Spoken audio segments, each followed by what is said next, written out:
Welcome to Track 1 Twitch Clock Talk. Hope you learned something new about SMB. This is William Martin.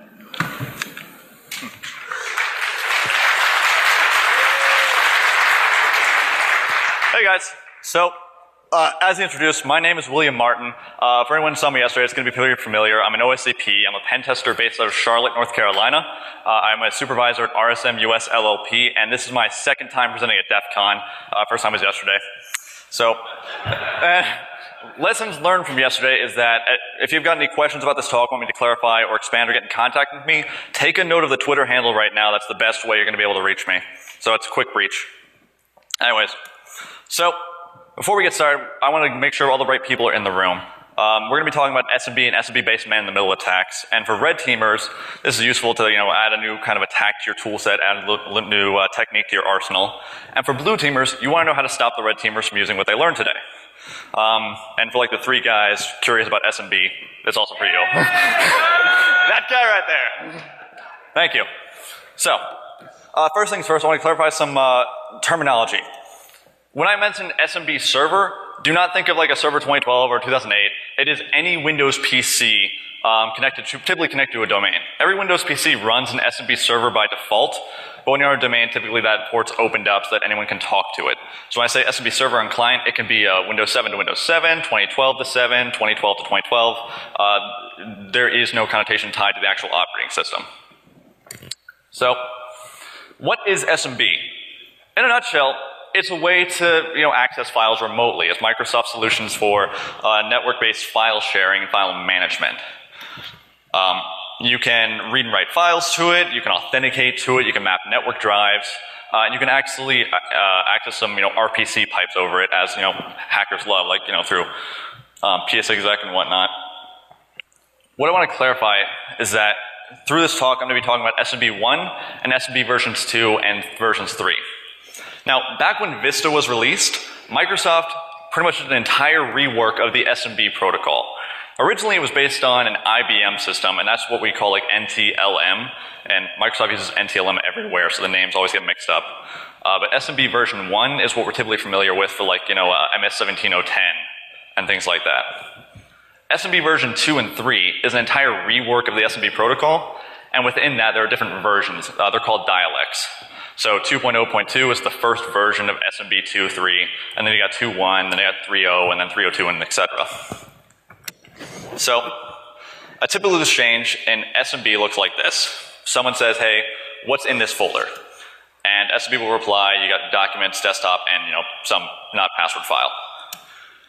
So we love it past the hash, we love it for system enumeration, and we love it for spidering shares and hunting for sensitive data, such as like the C password vulnerability and sysvol. And obviously for MS-17010.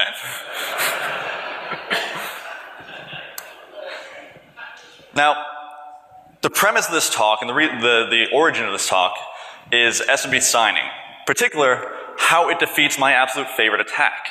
My favorite attack is the NTLM relay attack, especially against SMB servers. If anyone has used Impact, it's NTLM relay.py tool. That is it. In a nutshell, the attack works like this. A victim says, hey, where is my network share? An attacker says, hey, I'm totally that network share. Victim says, cool, let me log in.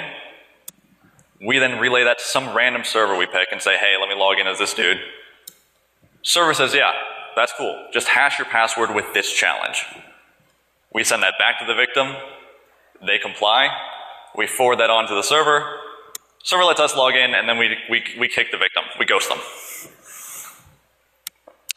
And once we have that connection, we can enumerate the system, we can execute commands, we can dump it. That's now our box if the person's a local admin. Now, the thing that sucks about this attack is if anyone's run this, you might have seen this. Signature is required. Now, I had a bit of confusion. I just manipulated the entire authentication process for this victim, yet they have somehow established a secret or trust between each other, unbeknownst to me.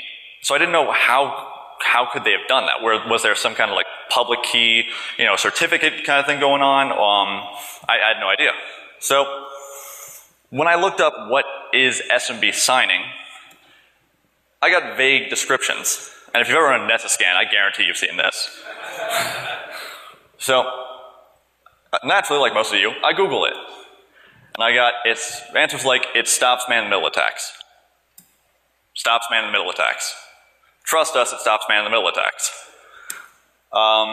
It's Microsoft solutions to stop man-in-the-middle attacks.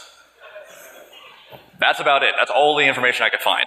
So, I knew that it protects the integrity of SMB messages because we edit it after signing is enabled. We get screwed.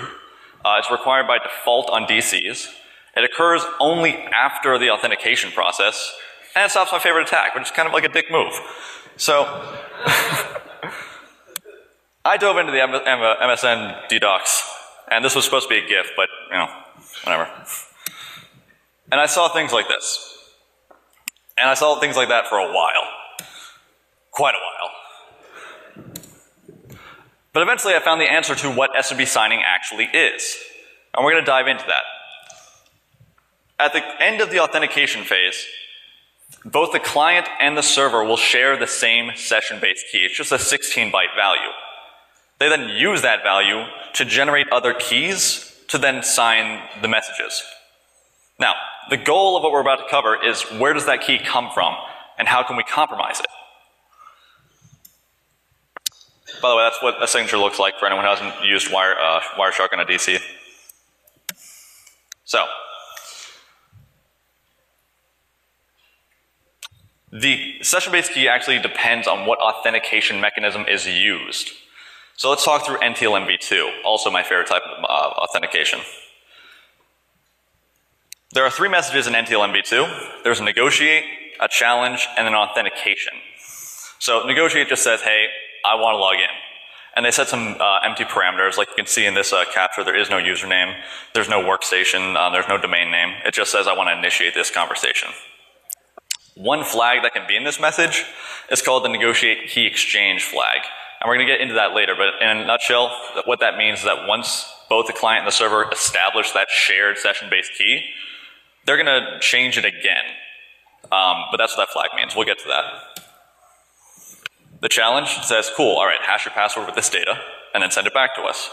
And this contains the server challenge information, server information like the host name, domain name, DNS name, stuff like that. The authentication message contains a lot of stuff. The username, the domain, the client challenge, the NT proof string, which in a nutshell is the hash generated by the client. A bunch of response server versions, things that are in plain text that we don't particularly care about, and an encrypted new session-based key. If you look in this message, you'll see there's a session key value of like B4852 whatever. That only exists there if the negotiate key exchange flag was set earlier. That is the encrypted version of the new session-based key, but if they didn't negotiate that, that value is going to be empty, and they're just going to proceed with the keys they generated on their own. So, that was very technical, but let's get down to how the keys are actually generated. And we need to know what HMACs and CMACs are before we can get into that. In a nutshell, they are message authentication code algorithms. You can think of them, if you're familiar with password salting, you can think of them like a salt, where you have a message, and you're going to hash that message, but while you're hashing it, you're going to include a secret value, that only those that secret value can throw in that hashing algorithm to create the same hash. So in HMAC or CMAC, the underlying protocol might vary, like some use AES and some use like SHA-256, but in a nutshell, their goal is to hash the message in addition to like some secret information. So let's actually walk through generating those session-based keys. So step 1 is we need the NT response. That is the user's NT hash. So it goes from plain text, NT hash. Step 2, we take all of the information from the server challenge and we put that together and we use the HMAC algorithm with the password, with that hash password, the NT hash. And then we have our session-based key, which is the NT response, hashed again, your password hash, hashed again, in addition to all of this server information that you already hashed. Altogether, it looks like that. The key takeaway, though, is the highlighted information is the only information we don't have in this exchange. To generate the keys that protect all SMB sessions, we just need the user's password, which is great because they're always secure, we can never crack them. That was my response when I found out that the key concept protecting all these connections was just their password. I mean, think about if TLS was protected not by some random long string generated through the connection established phase, but instead like the dude's password on the website he's connecting to. So the key logic works like this. You get the password, gets converted to the NT hash, gets combined with all that authentication data, and then that generates the session base key. Once you get that session base key, you can use that to then sign packets. Or in other versions of SMB, you can use that to generate the keys to sign the packets. Long story short, this is the value we care about. So, as I mentioned earlier, if that flag is set and you generate that key, you're just going to use it to decrypt this one, and that becomes the new one.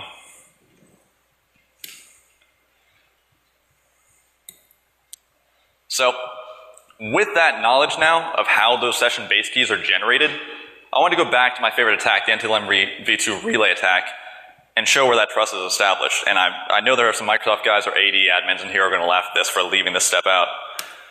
So here's what it looked like. We just sent the challenge response. We just sent the authentication message to the server. The victim at this point, before the server replies, has already gathered all the information required to generate that session base key. So he's cool.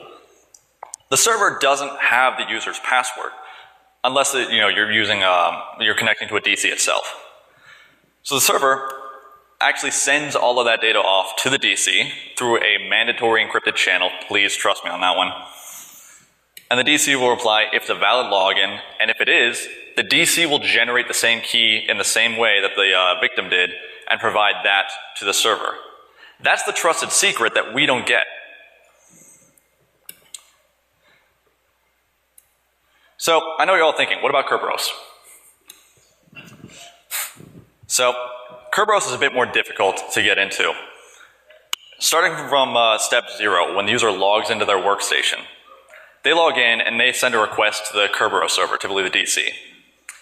Kerberos will reply saying, hey, encrypt this timestamp with your password so I know it's legitimate.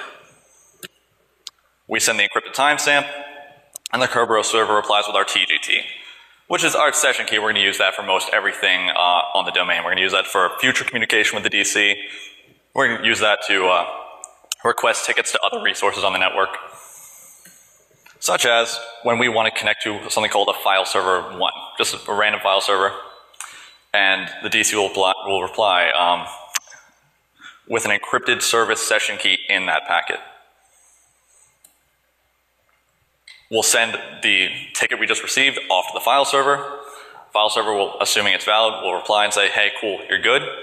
And if there is extended security, it will reply with another encrypted session key, which altogether looks like this.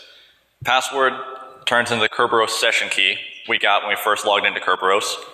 That we use to decrypt the service session key we get when we ask for a ticket to a file server. And if they're using that extended logic,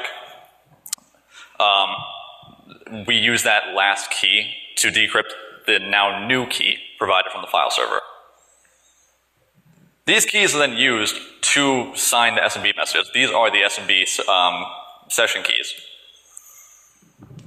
And the algorithm used to generate these keys and to generate the signatures vary based on the version of SMB. So there's version 1, which uses MD5. Versions 2 and 2.1 kind of beefed it up a little bit with SHA-256, and versions 3 and 3.1.1 really beefed it up with AES-128.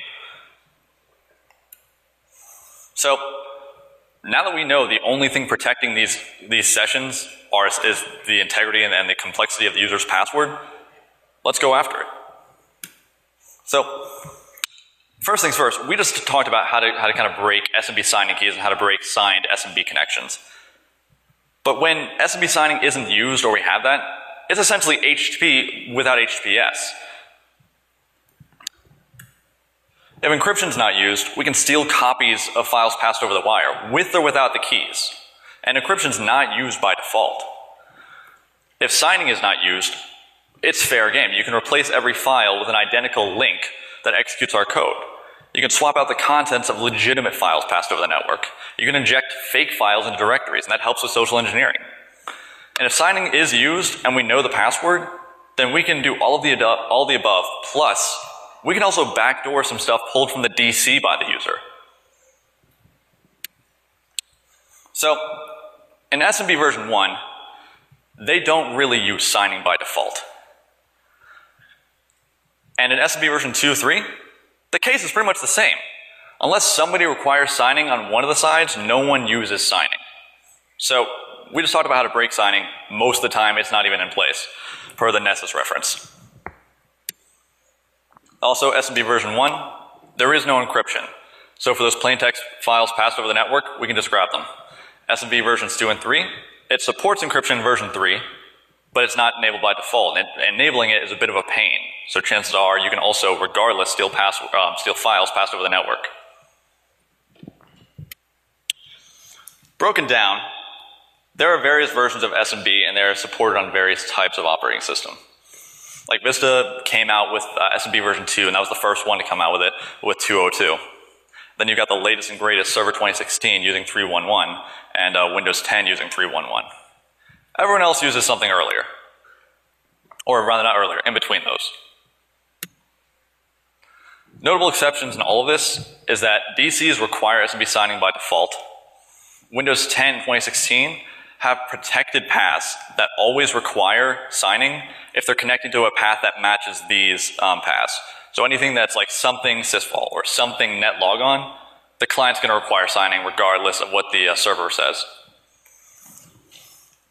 And that's through a process called UNC hardening. One other notable exception is that if a client supports SMB version 3, and that's 3.02 or 3.11, then regardless of if signing is used or not, at the end of the authentication phase, they're going to send a message to the server saying, hey, just to make sure we're all on the same page, here's the information you gave me during the negotiation phase. Is this still cool? And that's a signed message. So the server now has a way to kind of verify that no one messed with it in between, even if they're not using signing for any of the subsequent messages. Only catch here is that in that message, the one that verifies we're all on the same page, it covers everything except for the authentication mechanisms used. So even with that, you can still downgrade them to NTLMv2 and get away with it. So on the other end of the spectrum, SMB 3.1.1 is a beast, and I'll give kudos to NetPile on that one. The SMB keys, rather than just being based on the authentication mechanism used, it's also based on the hash of every packet passed back and forth during the negotiation and authentication. So if you edit anything, then the server and the client are not going to have the same keys, and the connection's going to drop. So not bad on that one. So to recap, it's used on DCs and on 10 and 2016 on those paths. Encryption's only on SMB3, but it's a manual process. Every dialect up, except for 3.1.1, can be downgraded on NTLMv2. And signing and encryption keys are at the root based on the user's password. So let's attack that. I built SMBetray, and the goal is just to build a tool to really take advantage of these man-in-the-middle vulnerabilities. The attacks we've been running before are like the relay attack I described, where we're enumerating the system if we're putting ourselves in between a victim and a server, or we're trying to pop it if they have LA. But if they don't have either of those, that's pretty much where the road ends for us on SMB attacks, except for MS-17 or patch-related vulnerabilities. So I wanted to take the focus instead of relaying or putting ourselves to the focus on the server. I wanted to go back on the client. I wanted to go back on the HTTP mindset of attacking the client. So the biggest obstacle in all of that was putting ourselves in the position to attack the client. So we wanted to be right there. We want to be between, my buddy Damien's in the crowd. We want to be between Damien and his DC, his file share, and his other file share, because many users have multiple. We didn't want to just pick between, being in between Damien and his DC and that's it. So we're missing a lot of data there. So when I was trying to build this tool and I was trying to put it on top of man-in-the-middle framework, I kind of had two options. The first one was through the use of an arbitrary upstream server.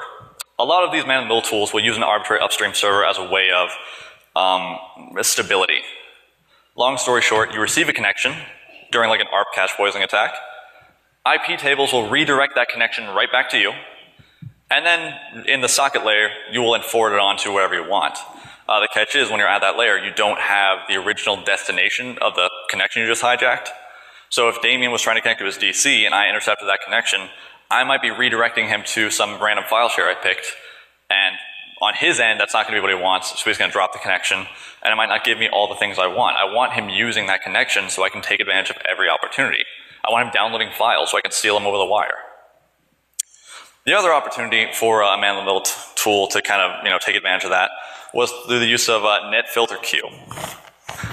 NetFilterQ really gets down to the kernel level and allows you to edit those packets and intercept those packets live time. So you don't have to worry about losing the destination information as you're performing this intercept. So you can put yourself in between all of those servers.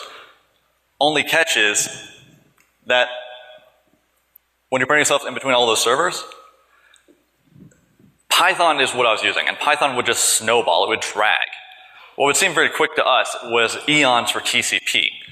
So this only solution that I found to do a full transparent man-in-the-middle attack was killing me because it wasn't fast enough. It wasn't parsing the data fast enough to pass the information back on. So I tried to combine them to get the solution that I wanted. I created a little library called ebclib, which was kind of play on, there was ettercap and then there was bettercap. So, cheekishly I put EBC for even better cap. As a man-in-the-middle TCP kind of framework. So it gives you all of the freedom of a transparent proxy built on NFQ, where you can just say, hey, put myself in between Damien and whatever he's talking to without editing it, or edit if I choose to, with the connection stability of like a better cap with an upstream proxy. And that's the technical of how it works. Long story short, you get the packet. NFQ, rather than trying to edit the packet the entire time, do whatever attack you intended, instead just performs one task, which it does pretty quickly, and this is why the connection doesn't drop. NFQ will get the packet, it will just take the source and the destination information, and then store it in a shared piece of memory, and then pass it on. That gets redirected, like the first type of man-in-the-middle attack, to a TCP server. And with there, you have the stability of TCP. That TCP server will reach out to that shared memory, find out where this dude was actually trying to go to, and then builds that connection dynamically out there. So once you receive a connection that exists, it just passes through to the TCP server like business as usual. So now that we can put ourselves in between the server that we want to hit and the user, let's go ahead and let's start attacking them. Let's downgrade the dialect and the authentication mechanisms used. Let's steal the passive files that I've been harping on. Let's inject some files, let's swap out some content, and let's replace files with an identical link so that when they click it, it launches that thing. And, of course, if we know the password for the user, let's leverage that information to break those session keys. So the way SMBetray is broken down kind of looks like this. We put ourselves in between the victim and whatever server they want, even multiple servers at a time. The victim will say, hey, what's in this folder? And that request occurs typically when you open up a folder in a share and it starts listing out all the files and folders in there. We pass that on to the receiving server. Receiving server will reply saying, here, file 1, file 2. We'll get that, and if we know the keys or it's an insecure session, we'll throw in our own file in there. Or we'll modify the details of the files that were just listed, like their file size. The user might request one of the files we just lied about and said it was in that folder. Now, instead of passing that on to the server, because the server would reply with an error saying that file doesn't exist, we send them a convenient function in SMB called an echo. SMB loves to keep its messages in sync. Each request and response has a numeric ID. So if I say, I'm going to pick on Damien again, if I say, hi Damien, that has a message of 1. When he replies, that's a message ID of 1. That conversation is concluded. If I say another thing to him, message ID 2, he replies with message ID 2. And that helps verify that we haven't missed anything in this conversation. But if the user just requested a file that does not exist, and we're not going to pass it on to the server, there will now be a discrepancy in how they talk to each other. Their IDs are going to be misrepresented, and they're going to be off. So to keep them in sync, For every request that is completely forged or malicious by the victim that we're handling, we're going to send an echo request to the destined server. When the server replies to that echo, we've now incremented the messages again, and now we're going to reply to the victim with whatever we wanted. And that way, when they continue their conversation with each other, no one will identify that they've been swindled. Old word. So now let's show a brief demo of what this is going to look like. So assume we've done an ARP cache poisoning attack on this victim, and we're between them and a switch. On the other end of the switch, it's going to be like a DC, and there's going to be just some file share.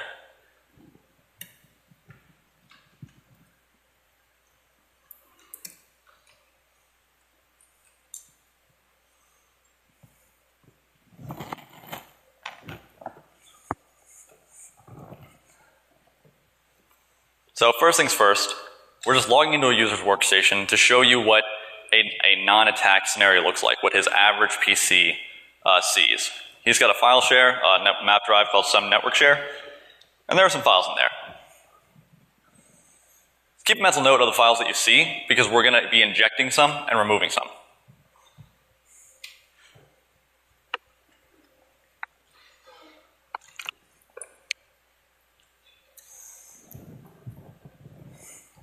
Cool.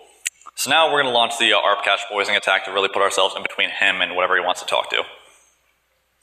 And also note, the server that he just connected to, the one with the files and his map network drive, requires SMB signing.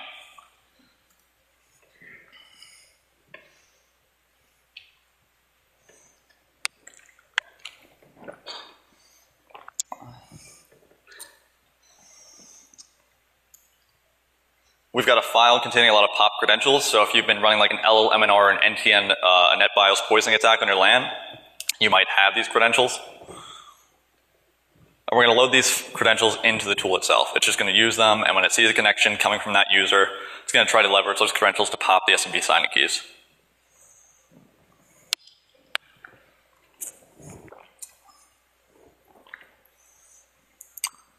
The attack we're running is going to be a link swap all attack, as well as an inject files. Inject files intuitively just injects files. It makes files appear in the directory that don't actually exist in the directory.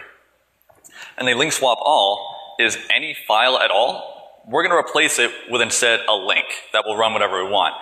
In this case, we're just running calc. And we're running calc because when I was writing up this demo, I didn't have time to fight with Windows Defender because they've been kicking ass lately. So calc was easy enough.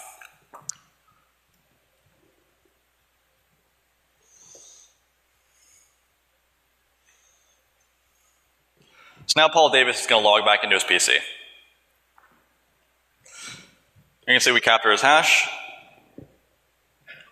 And in the background, you can see that it's reporting that we broke his session base key through both NTLM-v2, and it's cut off a little bit, but it says Kerberos. And now it shows that we just injected some files. So click me, inject me, seems legit, all those.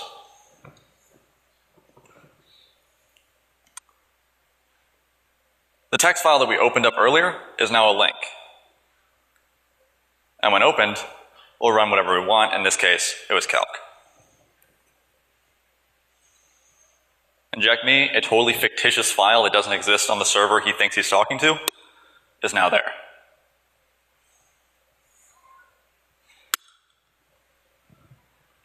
And any file...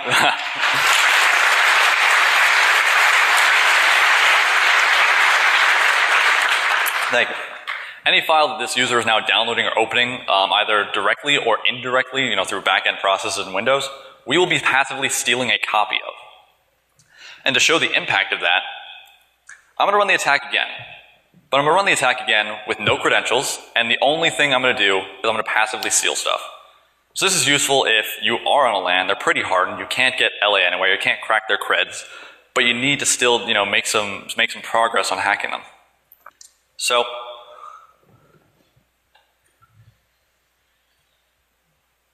we're removing the credentials, and we're just going to listen passively.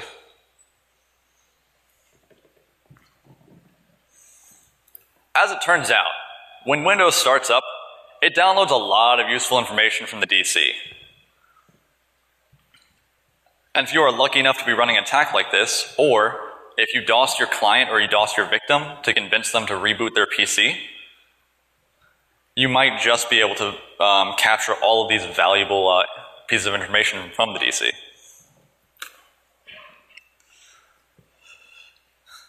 I recorded this demo on a PC from 2012, so it's not going to be the quickest thing.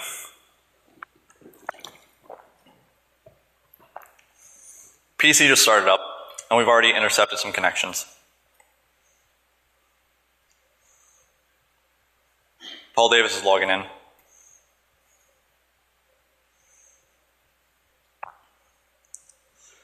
And we're now stealing some data from the group policy, including the registry.pol file, which contains a lot of valuable information in terms of registry settings configured for the users on the domain.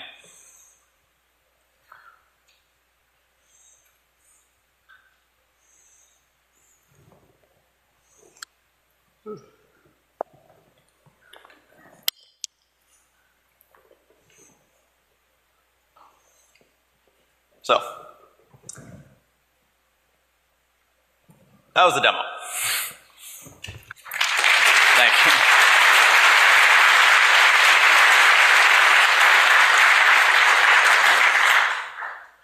So, if you want to take a photo, it will be posted this evening.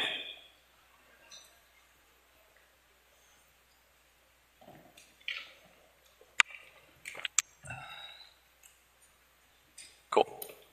So, now that we just kind of demonstrated that SMB keys are based on passwords, and that even without the password, we can still intercept and modify a lot of connections, and we can especially download some useful information from the group policy, how do we stop this from happening? NetPile is the guy who I would argue is in charge of SMB globally.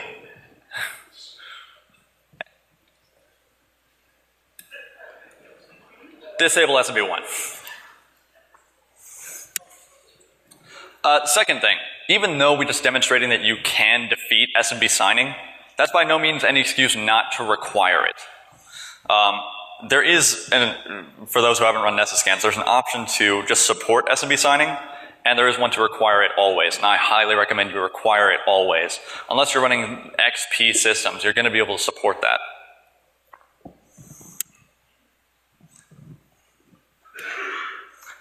So, SMB version 3 introduced encryption, and I would love to see organizations really start pushing this thing out. Any SMB 3 client supports it, so if you're running anything later than Windows 7 in your org, you can put encryption pretty much everywhere you want. And it is actually more efficient than signing the messages. So, if you can support encryption or you can require it. So if you support it, then SMB 3 negotiations protected. If they negotiate that you can support encryption, they're going to encrypt the session.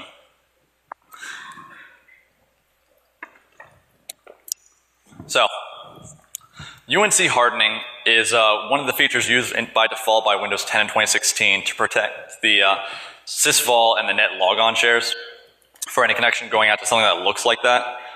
But you can manually require that on other shares or any other kind of path. So if you know in your organization that there's a very specific file share that your user is connecting to that you want to make sure is pretty locked down, you can lock down from the server side by requiring signatures or requiring encryption. But you can also lock it down on the client side and prevent them from connecting to rogue servers by throwing in this UNC hardening, saying, hey, if you're connecting to this server or a server that looks like this, do X, Y, Z. Man, I hate to say this because as a pen tester, I love NTLM. But NTLM really is outdated. It was made near the 90s. I was made near the 90s. So if you can, run through audits in your organization. See where NTLM is used. And if you can't disable it, just carte blanche. I don't know if that's the proper use of carte blanche. If you can't disable it across the org, then find out where it's used and then restrict it just to those systems. For me, that screws me over, but I guess we're all here for security. Now, Kerberos fast armoring is an interesting thing.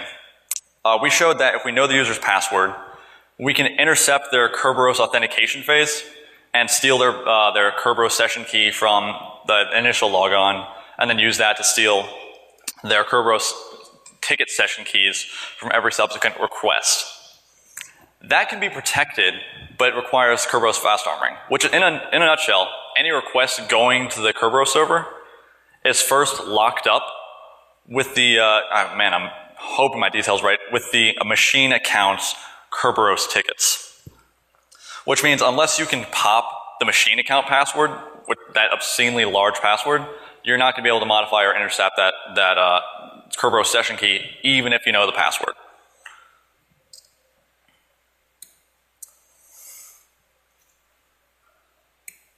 So, huge precautions when enabling fast.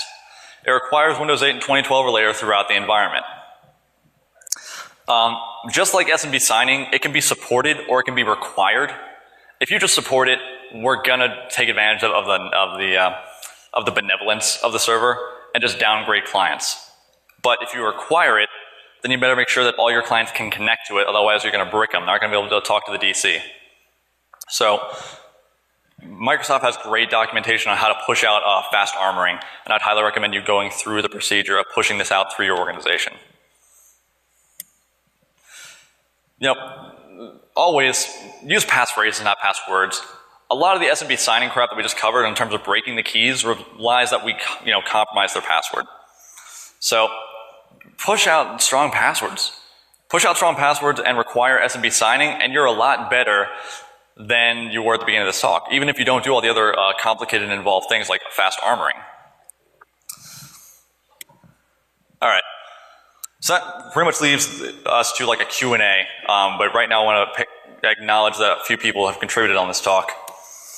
Ned Pyle is Principal Program Manager at Microsoft, and it was awesome. I did my own research on MSDN, and I said, hey, to the best of my knowledge, here's how SMB works, and here are the various circumstances that it behaves. Is this cool? And he was awesome in terms of providing feedback and giving me direction on yes and no things, so I didn't give you guys misinformation. So he was awesome. Matthew George also worked side by side with Ned on this one to kind of spot check me on this. And Core Security for the in-packet library, for which all of SMBetray is based on, and I used their library when I was trying to figure out more on how SMB signing works. So that's about it.